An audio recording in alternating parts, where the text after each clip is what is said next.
Esta é uma versão da Helicon São Paulo.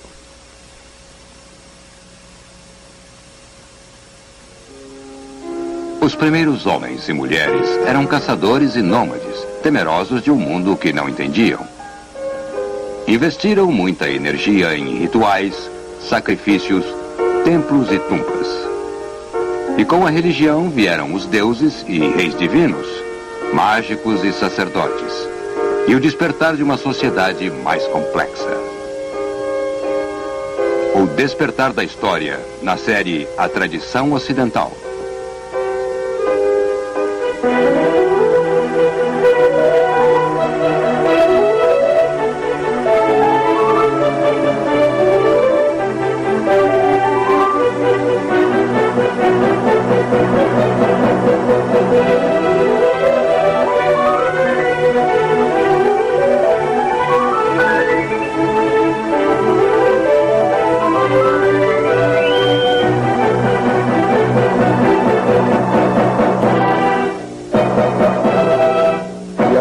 Professor da Universidade da Califórnia, Eugene Weber, em sua jornada através da história da civilização ocidental. Eu sou Eugene Weber e leciono História na UCLA, que é a Universidade da Califórnia, em Los Angeles. Hoje eu inicio minha jornada pessoal pela história da civilização ocidental. E é pessoal porque a visão de uma pessoa sobre a história nem sempre é igual a de outra pessoa, como veremos várias vezes nos próximos 52 programas. Se você estranha alguém espremer milhares de anos em cerca de 26 horas, apenas lembre-se que, nos Estados Unidos, nós fazemos tudo muito rápido. Por exemplo, aqui está a história do mundo em apenas 4 minutos, só para entrar no ritmo.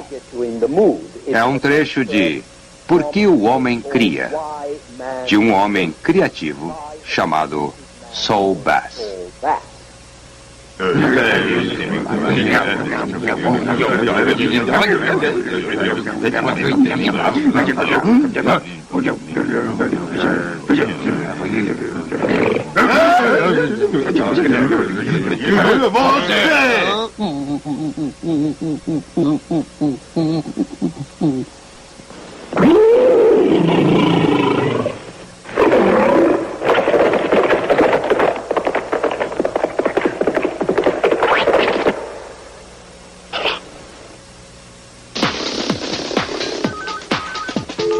Uma alavanca. Cara, sabe que você acaba de inventar a roda? É, eu sei. Força! Força! Força! Força! Bronze! Ferro!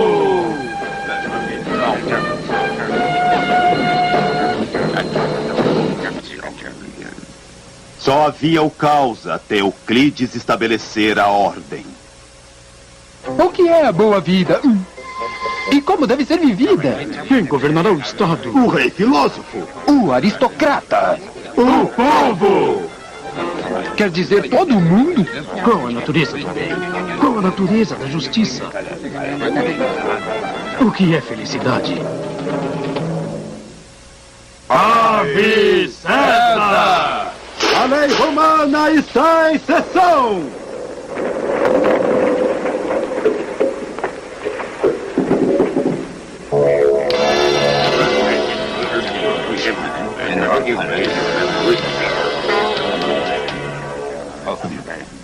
Ora lá, eu inventei o zero.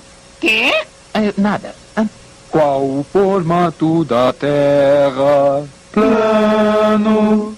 O que acontece quando passa da borda? Você a Terra se move nunca.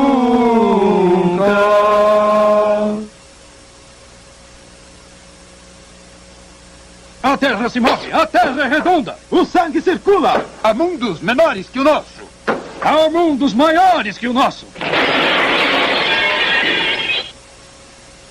Ei! Ei, mas o que tá me fazendo aí, hein? Eu estou pintando o teto. E você, o que está fazendo? Ei, estou pintando o chão.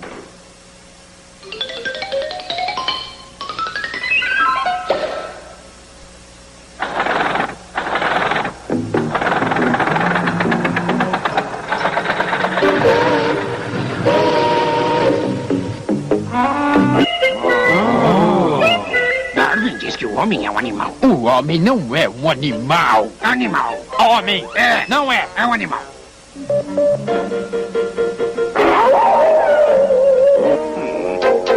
Vamos começar desde o início. Sou um inseto, sou um germe. Sou um inseto, sou um germe. Luiz Pasteur. Não sou um inseto, não sou germe. Não sou inseto, não sou germe.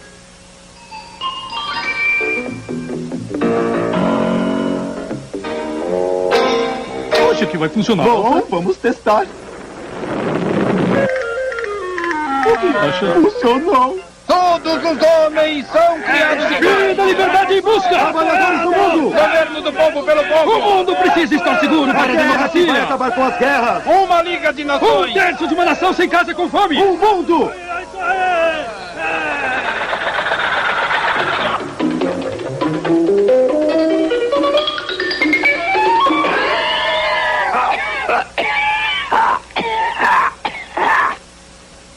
Socorro!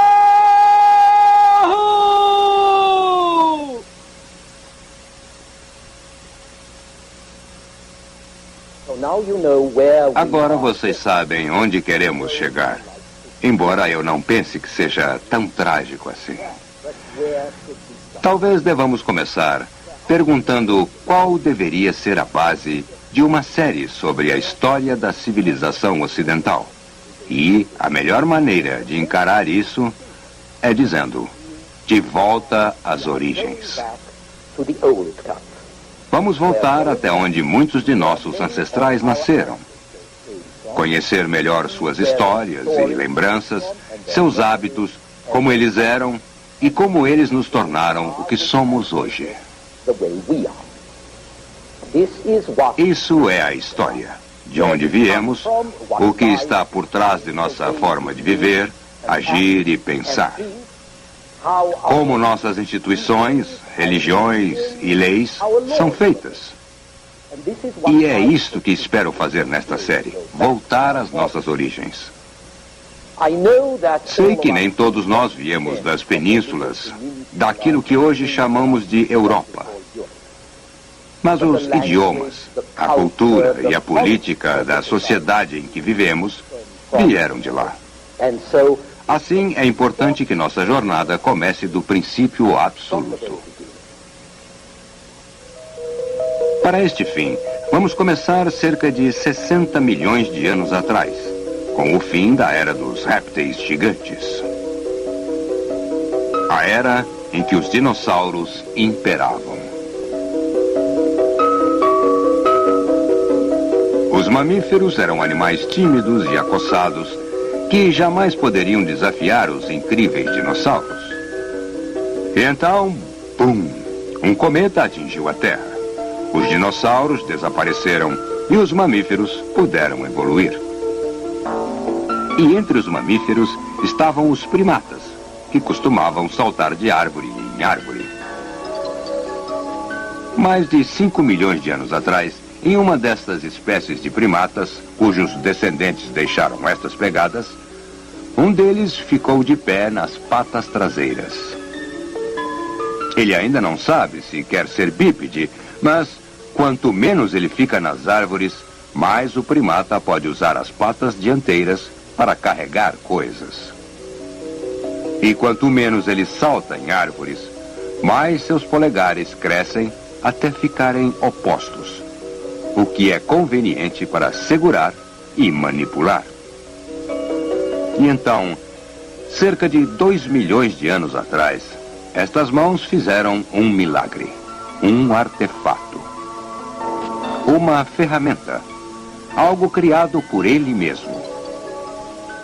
É aqui que não falamos mais de macacos, mas sim de alguém reconhecidamente humano, quando um cérebro maior e ferramentas de pedra caminham lado a lado.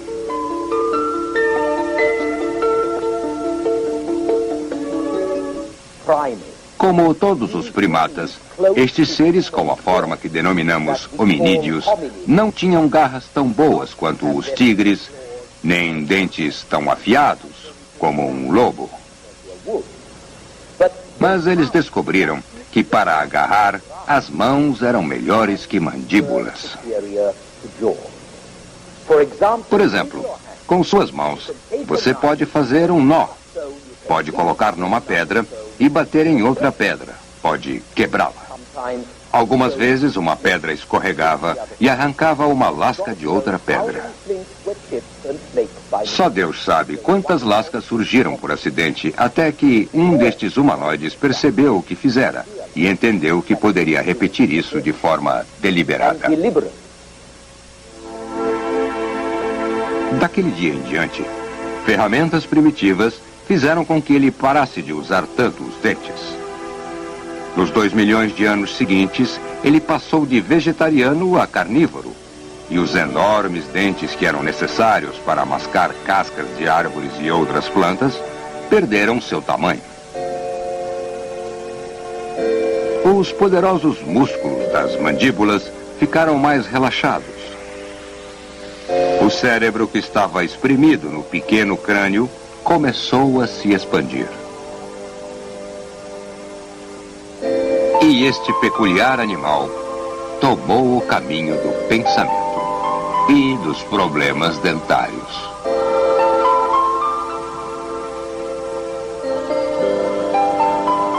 Foi somente por volta de 7.000 a.C. que as pessoas da Idade da Pedra aprenderam a fazer o fogo raspando pedras.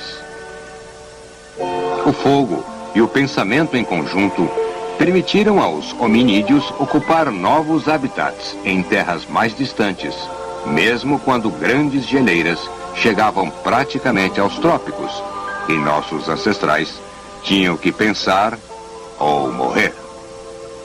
Eles pensaram e perceberam rapidamente que pensar não evita a morte. Então, pela primeira vez na história da vida, uma criatura deu o grande salto que lhe permitiu conceber seu próprio fim, observando o fim de uma criatura igual. Imaginar a morte vendo a morte de um igual, sentir-se diminuído, aterrorizado pela morte e pelos mortos. Lidar com cadáveres e com o mistério e terror que inspiravam, fizeram com que o homem desenvolvesse rituais, mitos e religiões, investindo um enorme volume de energia.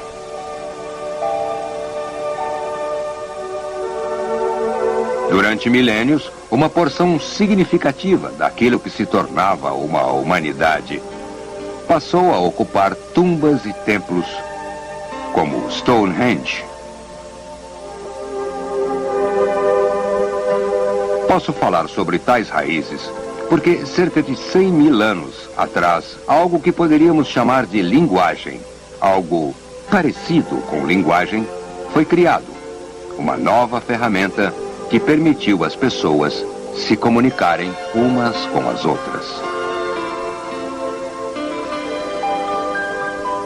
E então, na nova Idade da Pedra, que é a era de Stonehenge, eles também começaram a criar formas primitivas, mas revolucionárias, de guardar informações fora da mente humana, com ranhuras, marcações e desenhos. E isto significa que agora os seres humanos poderiam transmitir informações não apenas através da palavra, mas por sinais, como fazemos na escrita. Acima de tudo, estas primeiras pessoas foram caçadores e nômades, movendo-se nas estepes e florestas em pequenos clãs, seguindo os animais e plantas que lhes serviam de alimento. A maioria das pinturas que encontramos em cavernas foi obviamente o trabalho de artistas que faziam parte de uma sociedade caçadora. Então, cerca de 12 ou 10.000 anos atrás, alguns destes povos estabeleceram lares fixos E tivemos uma revolução agrícola, com origens tão obscuras quanto as do fogo. Quando o homem descobriu como fazer um solo dar fruto, como domesticar animais, como armazenar o produto de seu trabalho, ele também desenvolveu o sentido de propriedade.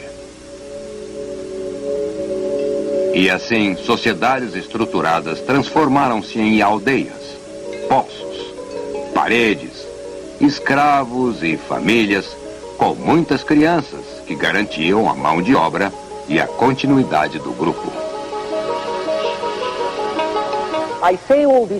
Digo tudo isto num relance, mas vocês devem entender quanto tempo decorreu. Stonehenge foi construído há cerca de 3.800 anos, sendo que as primeiras ferramentas de pedra surgiram cerca de 2,5 milhões de anos atrás. As primeiras criaturas eretas com tamanho próximo ao nosso apareceram há 1.600.000 anos. As primeiras pedras lascadas surgiram 100.000 anos depois disso. Os primeiros enterros ocorreram há 70.000 anos. E aí, por volta de 10.000 anos antes de Cristo, finalmente atingimos a Era Neolítica, ou a Nova Idade da Pedra, onde tem início a nossa jornada. Sociedades e famílias neolíticas dependiam da fertilidade e segurança, mas estas eram extremamente precárias. A agricultura da Idade da Pedra tem muito a ver com a guerra, com constantes ataques e contra-ataques para ocupar ou defender plantações e criações.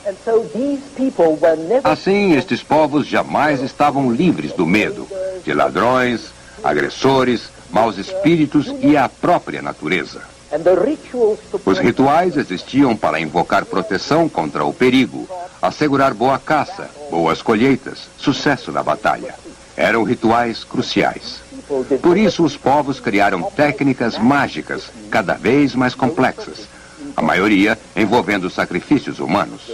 Eles fundavam sua propriedade e seu bem-estar em pilhas de cadáveres. Pouquíssimas religiões existiam sem sacrifícios. E o sacrifício humano, com seu terrível impacto emocional, enfatiza o poder da religião de moldar nossa imaginação. No devido tempo, religiões mais sofisticadas substituíram seres humanos por animais, mas este tipo de religião pareceria inútil no final da Idade da Pedra. O paradoxo é que estes sacrifícios existiam para ajudar as forças da vida, conforme simbolizadas pela deusa Terra. Camponeses da Idade da Pedra idolatravam as forças da natureza, em seu eterno ciclo de morte e renovação. E é nesta preocupação com a fertilidade que encontramos as origens de religião, monarquia, instituições políticas e padrões sociais básicos. Não sabemos como isso aconteceu, mas pode ter sido assim. Quando os humanos entenderam a relação entre o sexo e a procriação, eles criaram rituais baseados no ato sexual, esperando que tais rituais trouxessem fertilidade à natureza.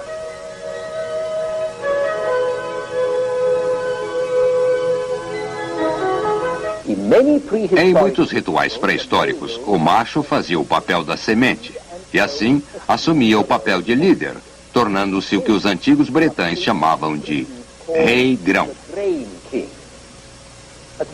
Primeiro ele era morto e enterrado, ou seja, plantado, e a seguir substituído por um sucessor jovem e vigoroso. As pessoas que faziam estes papéis, nas quais supostamente estavam encarnadas as forças da natureza, eram vistas como deuses e deusas, ou algo muito próximo da divindade. Mas, eventualmente, a sociedade foi persuadida a crer que a morte do rei grão poderia ter a mesma eficácia mágica cumprindo os rituais através de simbolismos. E quando isto aconteceu, o rei Grão também passou a assumir o papel de um verdadeiro monarca. E esta transição seria facilitada se ele também fosse um líder militar do clã. Não temos certeza se isso realmente ocorreu assim, mas sabemos que os verdadeiros reis do Egito e da Mesopotâmia realizavam muitas das funções rituais que eu atribuía ao rei Grão. Nas sociedades primitivas, podemos especular que as mulheres eram idolatradas como criadoras da vida. Mas, embora o poder reprodutivo da mulher seja reconhecido em mitologias e rituais, a posição feminina nas sociedades agrícolas era bem menos livre e igualitária do que nas sociedades caçadoras.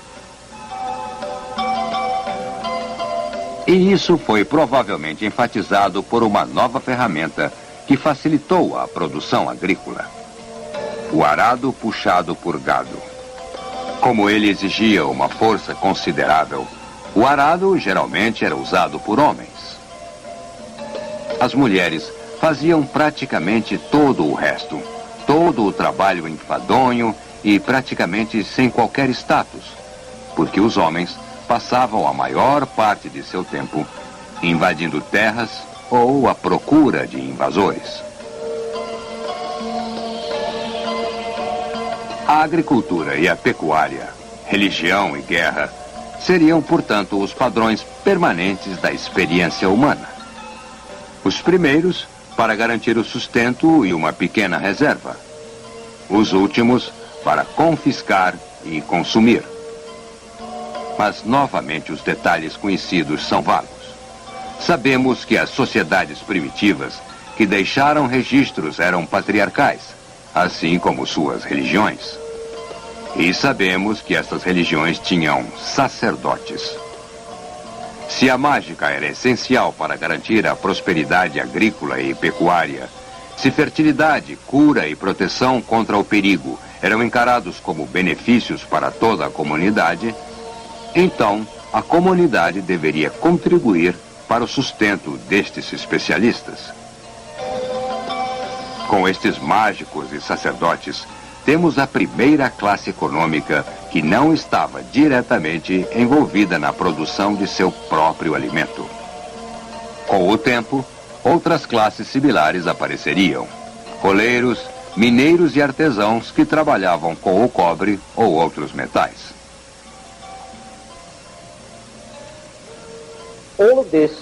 Tudo isto representa 2 pontos. Primeiro, que a economia era capaz de produzir um superávit.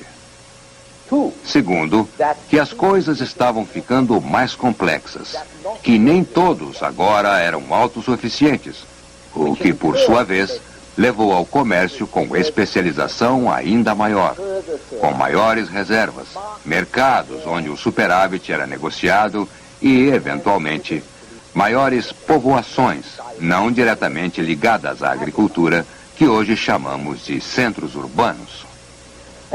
E então, esta diferenciação econômica produziu uma diferenciação social. A sociedade ficou dividida entre ricos, nobres e homens livres, e os pobres, dependentes e escravos, com os ricos possuindo a maior parte das terras e tornando-se senhores dos outros. Estes senhores lutavam entre si, pois, sendo humanos, desejavam dominar e despojar uns aos outros. No passado, como ocorre hoje, a ambição e a vingança pareciam dominar o que poderíamos chamar de atividade política. Assim, as comunidades uniam-se sob a autoridade do mais forte ou eram forçadas a aceitá-la. E um sistema de propriedade rural foi desenvolvido que durou por milhares de anos, muito parecido com o sistema feudal da Idade Média, em que um homem usa a terra pertencente a outro em troca de pagamento e serviços.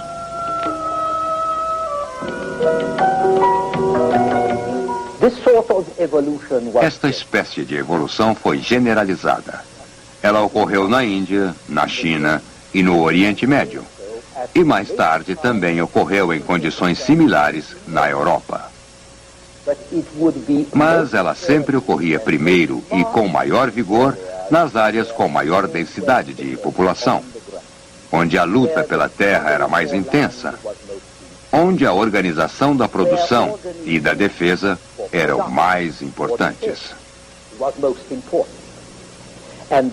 E estas condições existiam na área que hoje é conhecida como Crescente Fértil, a pequena porção da Ásia e África que vai da Mesopotâmia e Síria, no leste, ao Egito, no oeste.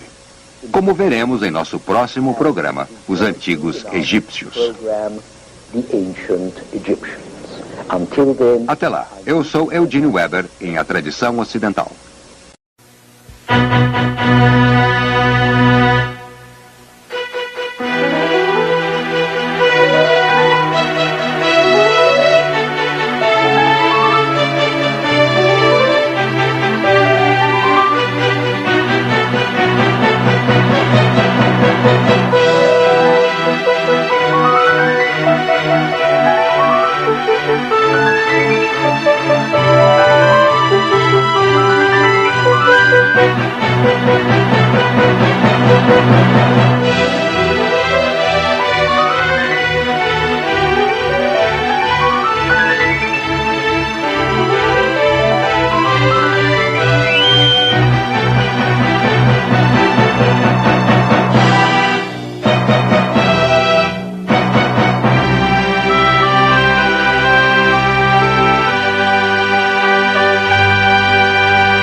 Funding for this program is provided by Annenberg CPB to advance excellent teaching.